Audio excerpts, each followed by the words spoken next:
Hey guys, welcome back to Telltale. I'm Emily. I'm Greg. And today we were kind of on an Agatha Christie kick for a little bit there. Not that we actually planned it. You planned it because you wanted to read Death on the Nile, right? Yeah. Since the movie was coming out. And I had never had an introduction to Agatha Christie, and I had picked up the Midwinter Murder short story collection by Agatha Christie at a thrift store, and we had a couple days where it was extremely snowy, and then I got the flu, so I was laid up in bed and needed something to kind of take my mind off the fact that I was real sick. So yeah, we ended up kind of inadvertently and unintentionally going on a Agatha Christie kick. So I'm gonna have you start. I read And Then There Were None a long time ago, and I reread it last fall because she was looking for a mystery writer that wouldn't be so obvious from the start who did it. And I and her husband Joe were telling her she should read Agatha Christie. So I reread And Then There Were None. Plus Samantha was kind of interested in Agatha. Yeah. And so I reread And Then There Were None, and then I read with Samantha Halloween Party, and just got more interested in Agatha Christie. I'm finding out I really like her work. Otherwise, I haven't really read mystery at all. Yeah, I'm kind of the same because, again, I find it super predictable. Okay. And therefore, I feel like the mystery is then, sabotaged for me because I'm so good at guessing. Yeah. Yeah, I just avoid it because that could be a problem. I end up getting so, putting two and two together so well that I end up ruining it for myself. The book, the Who Did It by page 20? It's pretty much, what do you need to read the rest of it for? gets really frustrating. There was one book, kind of a mystery, horror-ish thing, Sharp Objects, I had read with my book club a couple years back before COVID kind of put the kibosh on that. And while it was a good story, I knew who did it. By the time when the character was introduced, it was like, oh, it's obvious. Yeah. It's that one. They're the most psycho. Duh. Why would you assume anybody else? So it was kind of one of those things where while I enjoyed that book for the most part, it was still pretty obvious. And I just avoid mystery because I feel like that's the whole point, is to be surprised by the twist of who did it. And if you're not surprised, then what's the point? Exactly. Well, so then getting interested in Agatha Christie, of course, I wanted nice editions.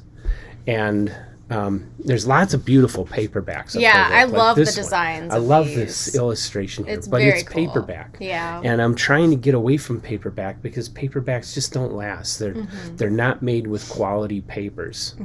They're made for mass production. They don't care if it lasts somebody's lifetime. They're cheaply done, and so I'm trying to get away from even trade paperbacks because as fun as they are. I want a collection that's going to last. Yep. That I can hand down.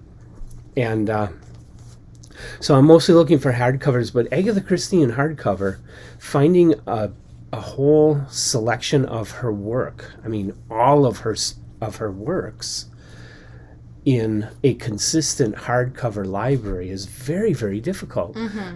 There have been a number of publishers who've done, of course, all of her books were originally published in hardcover.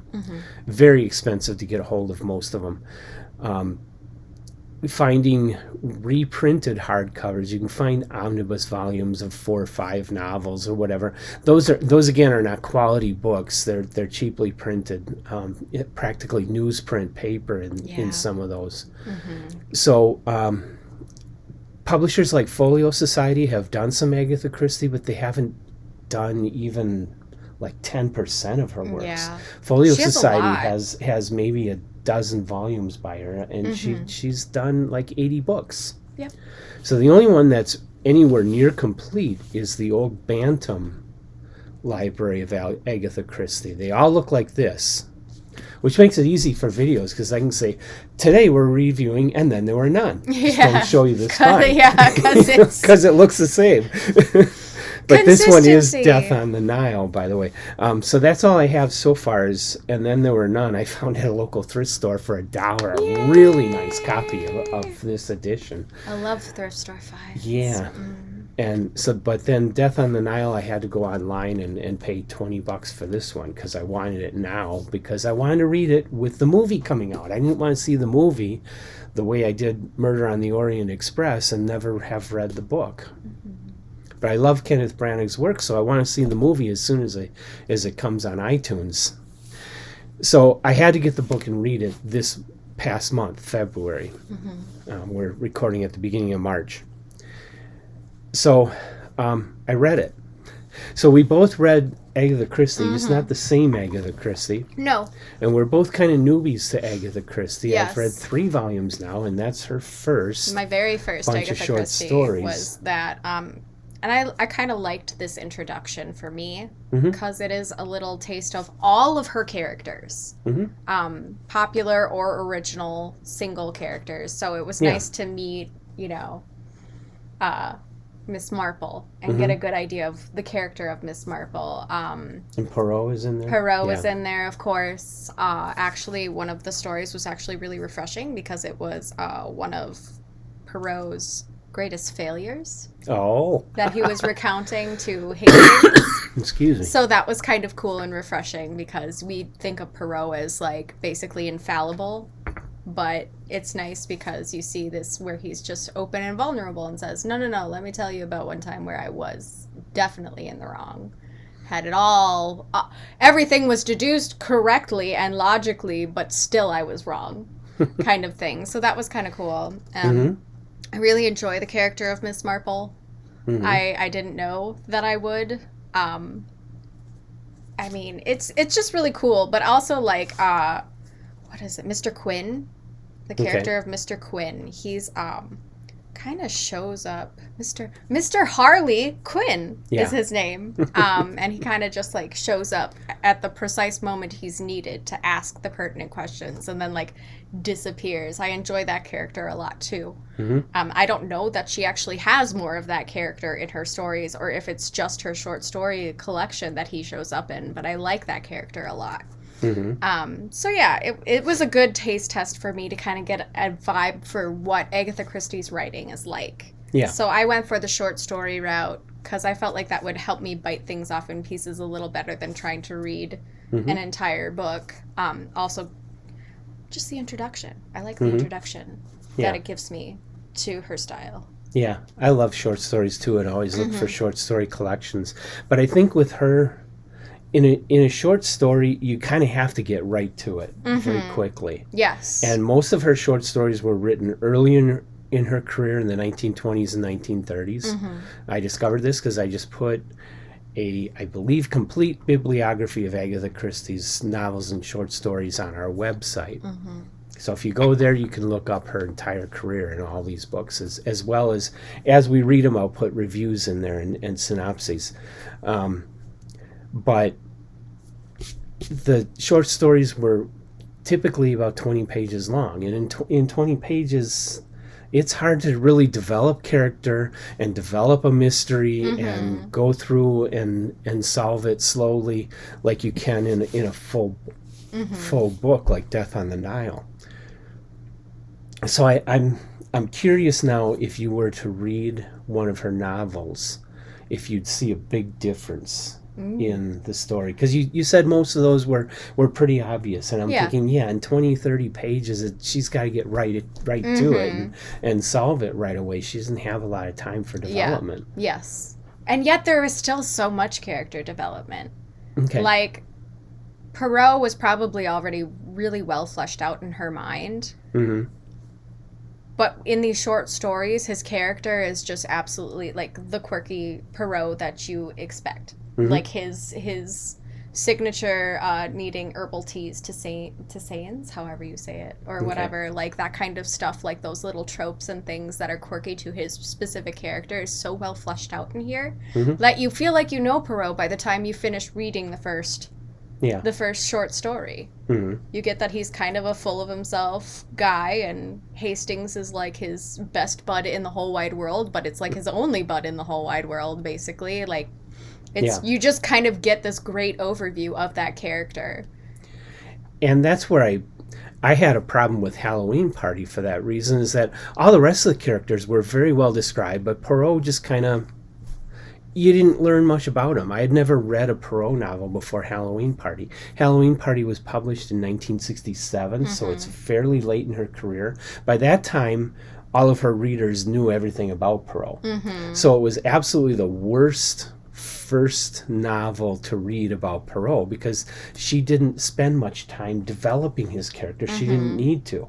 He was already world famous, except I had never read anything of Poirot. So his character came across kind of weak in Halloween Party. Otherwise, that was a good book. Yeah. And then There Were None, of course, is not Poirot or Miss Marple. It's a totally separate from all that. Standalone. Yeah. Death on the Nile, on the other hand, is a fairly early, I think it's number 17 in the Poirot novels, published in 1937.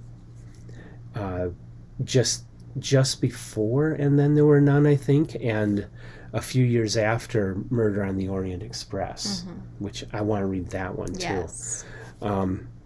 So, fairly early in the career, but her detective had already become famous. She had already published, like, I don't know, 50 magazine stories about Poirot by that time. And,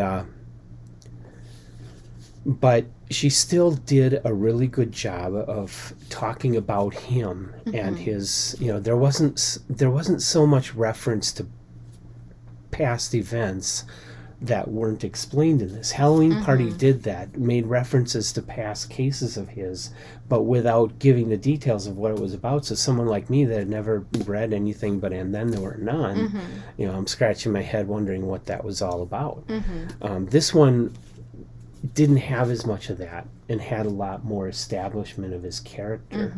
And while the story itself, I probably don't have to say much about it. It's a movie out right now. I heard the movie is great. It's been made as a movie back in the 1970s. The book is one of her most famous works. It's about people on a cruise ship down the Nile River. And there's murder. Yeah. Murder. Everybody on this cruise ship seems to be connected to this one heiress. She's super beautiful, super famous, super rich, and everybody has a bone to pick with her. Oh, gosh. I'm sure. And so then she turns out, well, she doesn't turn up dead until like halfway through the book. There's no murders until you're halfway through it, which I found surprising. But it was still really good. It was still really good to the way she developed that character and the character's past and how the other characters were connected to her, and then got them all on this cruise ship, and people started turning up dead. And it was... You pretty much knew who was going to die from page 1. You pretty much knew who was at least the most likely suspect from page 10. Yeah. But how things unfold was the mystery. Yes. I definitely found that with her. Yes, it was predictable. But how it unfolds and the quirkiness of her characters are what make her novels so great. Like, just the way that they are presented, some of the, like, just quirky personalities. Some of them were, like, just shy of comedy. And there's such a lightheartedness and hopefulness in her writing, despite the fact that people are dying left and right. It's, like, such an interesting juxtaposition, where it's like, oh, this guy's dead. Everybody's kind of, like, making light of it. Like, okay, factual. What are we going to do about it? We've got to figure this out now. Like, that's kind of how it's very down to business and European feeling in that manner, where it's like, keep calm and carry on kind of thing. So I found that, yes, while her work is, a lot of the mysteries are very predictable, they were actually really well written in such a way that I didn't feel gypped of the mystery. I was still very much entertained. And I enjoyed that part because, like, Yeah. I guess I had it. It was kind of a misconception for me to think that once you're gypped of the mystery, it's not worth reading the book. But Right. honestly, because these characters are so interesting and they're quirky and they are, I don't know, they're just so unique that you don't feel like you missed out because it's predictable. Right. You're just glad to have been there, kind of thing. It's really interesting how that worked out. And sometime in the future, I want to do a much deeper dive into Agatha Christie. I don't want to go there yet because we're so new to Christie. I want to. My only introduction to her life was from a drunk history episode on Comedy Central. So I'm like, oh no. I mean, it was cool. I liked it, but of course, it's drunk history. Like, maybe 10% of it is true, and the rest of it is just the drunken ramblings of whoever was supposed to memorize her life and then get shit-faced. So, but yeah. But she did write a lot. She mostly wrote mysteries, mostly wrote Perrault, really. Yeah. But she did write some other things. I found out doing the bibliography. She wrote half a dozen romance novels. You kind of get a touch of that in this too, where some of it isn't even mystery at all. It's kind of like a romantic comedy sort of thing. And then she wrote one whole book of short stories that are religious based in 1965. So she was a more versatile writer, but of course what sold was the Perrault mysteries, so she mostly wrote that. And became world famous for it. Yep. I guess I would say that before you go see the movie, though you should go see the movie from what I'm hearing, you should read Death on the Nile. It's an excellent book. And if you're looking for a good copy that's going to last you, get these Bantam ones. They're the only ones where you can get all of Agatha Christie's works in a nice hardcover. It's a fake leather, but it's still leather bound book, and they're not that expensive on the used market. Like I say, I picked up and then there were none for $1 at a local thrift store. Yep. It was in perfect condition. Yep. I picked up this Midwinter Murder for I think 50 cents at a thrift store as a paperback. And if you just want a quick taste without commitment to see how you like it. Or if you just love the cover art. Because I wish the hardcovers had that. So that is so awesome. Yes. And I love that it has like her actual signature. I think that's just great. But yeah, this was a really good introduction to Agatha Christie without having to overcommit and decide if that's kind of what you want to do. Like, I'm finding that maybe, I don't know that I would enjoy Perrault as much as I found that I enjoyed Miss Marple from the short stories. So I'm interested to kind of dive into that direction with Miss Marple. So I felt like this was a really good introduction. Also, like, it's winter right now, or coming out of winter. We're heading into spring right now, but like, this was a really great read because it's already themed to what I'm experiencing outside, and it's all winter-based little reads here, so I thought it was actually kind of cute.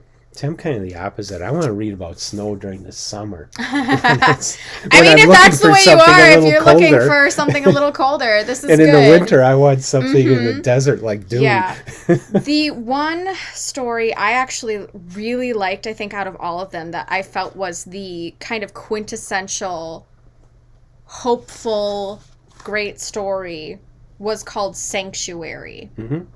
It was a Miss Marple mystery.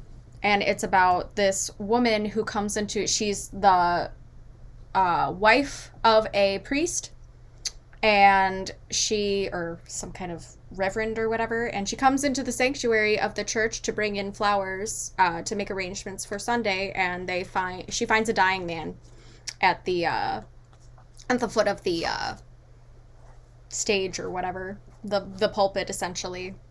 And he asks for sanctuary, and it's just this whole mystery of her going to see her godmother, Miss Marple, and see if she can figure out what is going on with this guy, because when the individuals who came to collect his body came, there was something really off about them, and she just had the intuition that these are not his relatives.